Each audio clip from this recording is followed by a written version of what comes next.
Maknanya manusia yang terlampau suka kucing, dia ada masalah dengan hubungan sesama manusia. DMA Islam. Apa kata? Orang yang ada connection dengan kucing ni adalah orang yang ada masalah mental. Yang mental tu bukan kau ke? Kau tak baca fakta ke?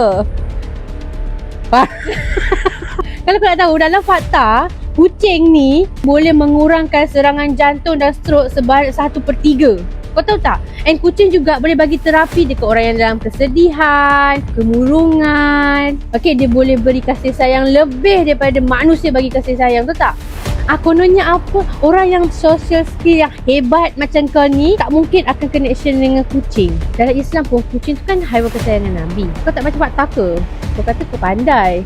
So first time jumpa manusia macam kau. Kau ni jenis manusia, kalau kat luar, kalau jumpa kucing tu, kau tendang-tendangkan aja. Kau nampak depan mata aku, kat situ juga aku simbah kau air. Kau tau, kau. Jangan suka-suka nak cakap orang yang cat lover ni ada masalah mental. Yang mental tu kau. Bodoh.